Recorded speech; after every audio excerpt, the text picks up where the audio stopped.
Hello बच्चों, चलिए आज का हमारा प्रश्न है यहाँ से कि ये रेखाओं x बराबर माइनस का y 3x प्लस वाई बराबर 4 व x प्लस 3y बराबर 4 निम्न प्रकार का त्रिभुज बनाती है। हमें बताना है कौन सा त्रिभुज बनाती है। वैकल्पिक प्रश्न है, यहाँ से कोई भी विकल्प ही सही होगा। तो प्रश्न को करने हेतु हमारे पास यहाँ से हमारी मुख्य अवधारणा कार्य करेगी। मुख्य अवधारणा यहाँ से हम लेंगे, यदि हमें यहाँ से रेखाएं दी गई हैं तो इन रेखाओं को हम कोई भी त्रिभुज, यदि समद्विबाहु त्रिभुज लिखेंगे तो दो भुजाएं बराबर होगी। यहाँ से त्रिभुज ज्ञात करने हेतु हम भुजाओं की लंबाई ज्ञात करेंगे।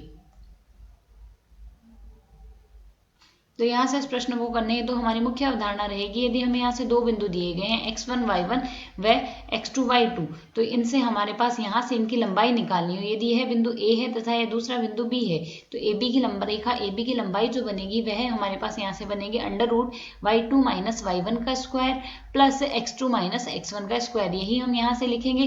तो यदि हम यहाँ से इसे सरल करें तो हमारे पास यहाँ से दो समीकरण हैं। इन समीकरणों को यदि हम सरल करें तो हमें यहाँ से शीर्षों के मान निकालने हैं।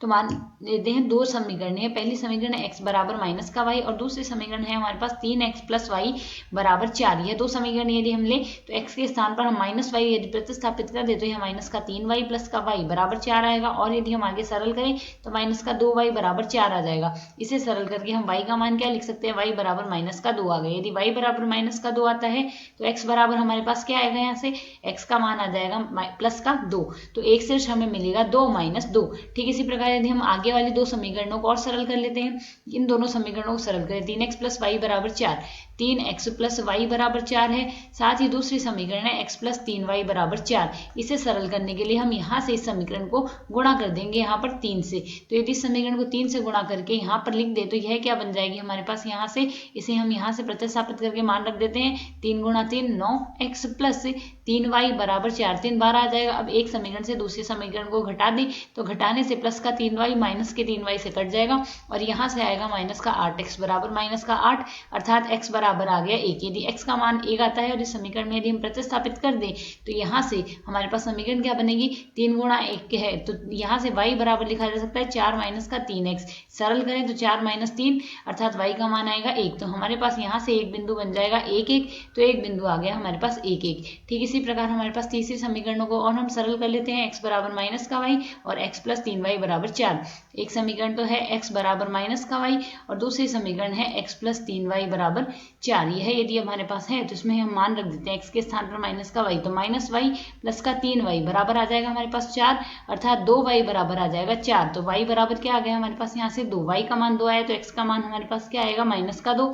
तो यहाँ से हमारे पास बिंदु प्राप्त होगा इससे -2 प्लस 2। 3 बिंदु हमारे पास मिल चुके हैं। एक बिंदु तो है 1 1, पहला बिंदु तो आया है 1 1, एक बिंदु है -2 प्लस 2 और इसी प्रकार हमारे पास एक बिंदु और मिला था जो कि था यहाँ से +2 -2।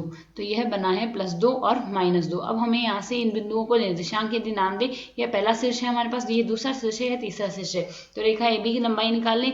AB रेखा की जो लंबाई आएगी वह बराबर आएगी अंडर यहाँ से y2 माइनस y1 का स्क्वायर अर्थात 2 माइनस 1 का स्क्वायर प्लस -2 माइनस 1 का स्क्वायर। इसे यदि हम सरल करें 2 माइनस 1 का स्क्वायर अर्थात 1 का स्क्वायर आएगा 1 आ जाएगा प्लस यहाँ से 3 का स्क्वायर आएगा 9। तो यहाँ से इसे यदि हम सरल कर ले तो यह माना जाएगा √10। ठीक इसी प्रकार यदि हम अगली रेखा की लंबाई निकालें, BC रेखा की लंबाई यह आ जाएगा अंडर यहाँ से -2 2 का स्क्वायर आएगा प्लस 2 -2 अर्थात 2 प्लस 2 का स्क्वायर आएगा। यदि हम इसे सरल कर ले तो यह क्या आ जाएगा 4 का स्क्वायर जो कि 16 प्लस 4 का स्क्वायर 16 16 16 हो जाएगा हमारे पास 32। तो वर्गमूल हमारे पास यहाँ से आ जाएगा 32। ठीक इसी प्रकार एक रेखा और बची है AC रेखा की लंबाई। AC की लंबाई हमारे पास आएगी अंडर -2 -1 का स्क्वायर प्लस यहाँ से आएगा 2 माइनस 1 का स्क्वायर। इसे यदि हम सरल कर ले तो यह बनेगा -3 का स्क्वायर जो कि 9 प्लस 1 का स्क्वायर 1, 9 प्लस 1 बराबर आ जाएगा 10।